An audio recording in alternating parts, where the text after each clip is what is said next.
Mani mwaka huu kuifanya kwa utofauti kwamba at least tupate asilimia kubwa. Unajua miaka ya nyuma tunakuwa kuna muda tunaenda tunakwama kwa sababu unakuta ligi ilishaisha na wachezaji wengi washaondoka, alafu tunapata nafasi kubwa mpaka kwa watu kuja kurudi tena. Sasa mtu huwezi kusema si eti mtu yuko kwao tayari kashasafiri nje uweze kumrudisha, ni kwa ngumu. Kwa hiyo mwaka huu at least kwamba tunamaliza ligi, tunamaliza FA, hakuna pale national break, kwa sababu kipindi cha nyuma unakuta ligi na FA ikishaisha kuna timu za taifa pale zinacheza, kwa watu wapo katika timu zao za taifa. Kwa safari hii hakutakuwa na pale. Kwa hiyo naamini wachezaji wengi wa Simba, Yanga na Azam watakuwa kwenye ile wiki ya FA, wao wengi watakuwa wanapatikana. Kwa hiyo tutaweza kuweka timu moja, lakini kikubwa timu yangu mimi ninachoamini safari itakuwa nzuri sana. Ndio maana hata niliposikia swala la Azizi sijashtuka, kwa sababu tuna timu bora sana kwa kweli.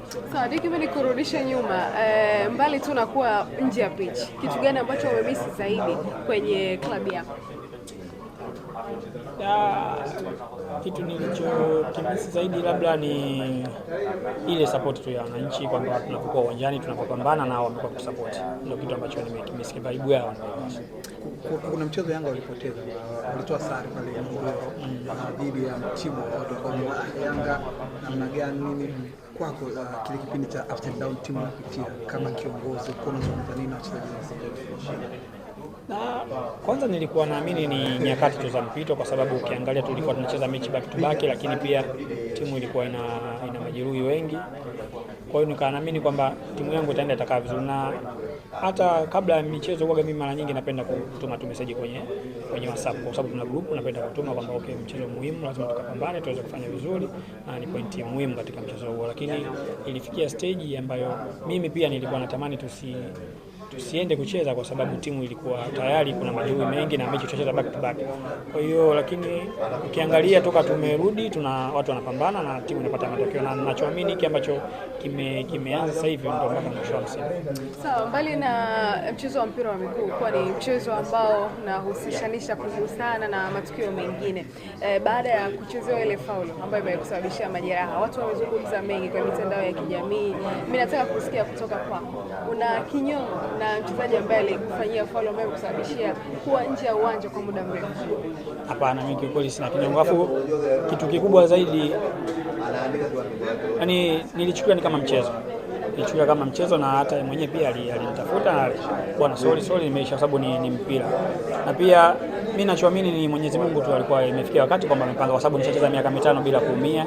Yani kwa naumia lakini maumivu ya kawaida, lakini kwa nini sasa hivi? Na maana Mwenyezi Mungu ana mipango yake na mimi, ndio maana ameweza kuruhusu ili kulipitia katika wakati huu. Kwa mimi kikubwa nashukuru, kwa sababu ninachoamini yeye ndo ameruhusu hili. Kwa hiyo hata yeye yule mchezaji wangu sina kinyongo, kwa sababu ile ni kazi yake na alichokifanya basi alistahili kukifanya kutokana na majukumu au matakwa ya timu yake. Kwa hiyo mimi kwangu wala haikuwa kinyongo, na ni mtu ambaye nawasiliana naye, ni mtu mzuri, na pia naamini hata safari hii wapita basamu wanaweza kuwepo kwenye timu.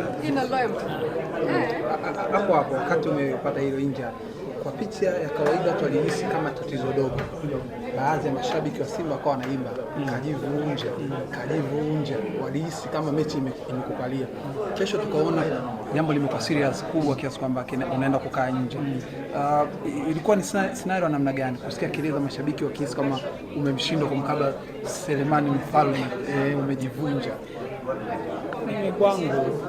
Mimi kwanza nitakwambia kitu kimoja, mimi katika maisha yangu sijawahi kujivunja, kwa sababu siaminiki yani kwamba labda naweza ngakutana na watu kwamba wanifanye kwamba eti mimi niogope nishuhudu za mechi kwamba okay sasa nastahili kujivunja nitoke. Siaminiki katika somo. Yani mimi wakati wote kama ninavyosema, mimi ni mshindani, napenda kushindana muda wote, napenda kushindana.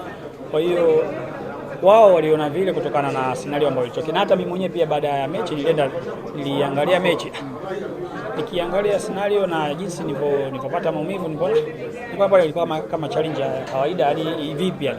Kwa hiyo vitu kama hivyo, na maana ni Mungu tu ambaye amepanga kwamba bwana, ndio maana naweza kusema pia kuna muda unaweza unatembea tu ukapata maumivu au ukajikwaa tu kidogo, ni kawaida, umeona.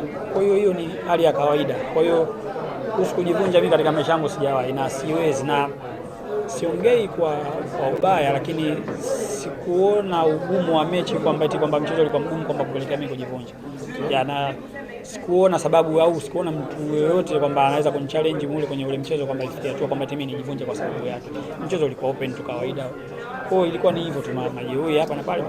Lakini mlikuwa surprised kwa namna Simba walikuwa wanacheza tofauti na michezo mliowafunga michezo 6 mtawalia, kwa namna walikuwa wanafunga. Sikuwa surprised kwa sababu nilitegemea kwa watakuja vile, kwa sababu ukiangalia tumewafunga sana michezo ya nyuma, kwa hiyo ilikuwa lazima waje watumie effort kubwa ili kuweza kufanya vizuri kwenye mchezo ule, lakini sisi kama sisi nasi tulijipanga kuweza kupata matokeo, na matokeo ambayo yalitokea ina maana ndio matokeo ambayo yalikuwa yamepangwa na ndio maana yaliweza kutokea.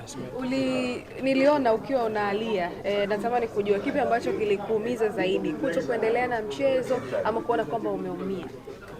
Yaani kilichoniuma zaidi ni kuona kutokuendelea na mchezo, kwa sababu nilitamani kuendelea lakini nikaona hapa siwezi tena kuendelea. Ndio maana kuna muda nikawa nimetoka, mwalimu akaniambia, ananiambia rudi, yani narudi, lakini naona mbona kama nashindwa kosa ile hali kama imeniuma, na ukizingatia hiyo situation sasa kuipitia ndo mara ya kwanza. Kwa hiyo ni kitu ambacho kiliniumiza na ilikuwa kama surprise kwangu.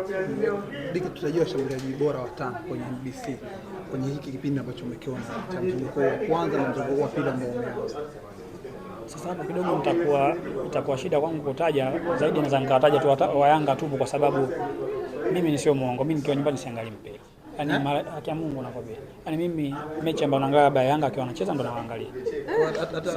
Hata jirani mwangalia. Yaani mimi sio muumsi siangalia. Mimi yani sipendagi tu angalia mpira, si enjoy. Hata huko nje labda Manchester. Sasa hizo mechi za nje ni mpaka ukuta zile mechi kubwa unakuta tu wanaongea ile. Ndio mimi naweza kusema ngoja nikae nitulie niangalie. Lakini hivi peke yako sio mambo yako. Siwezi mimi, sio vitu vyangu. Tangu zamani au sasa hivi? Toka zamani, yani ndio jinsi nilivyo. Yaani mimi mechi hivi kuangalia mpaka yani itokee kwamba watu unajua watu wanaongea bwana mechi leo nzuri, ndio naweza nikaangalia, lakini ukitoa Yanga hakuna mechi nyingine naangalia. Unajiandaje sasa kwenda kumkabili mpinzani? Kwa maana labda uangalie michezo ya Simba, unasikia Selemani anafunga kila siku. Unajiandaje kwenda kumkabili Selemani kama siku kufunga? Sisi uzuri kwenye timu zetu kuna hawa watu wa video. Kwa hiyo wanakuwa na video ambazo wamezitengeneza ambazo sisi tunaziangalia, labda huyu bora yake huko na kwa tayari najua, lakini mtu kama huyo labda Selemani mimi sina kwa muda wote nakutana naye timu za taifa na nini, kwa nakuwa najua bora wake. Hapo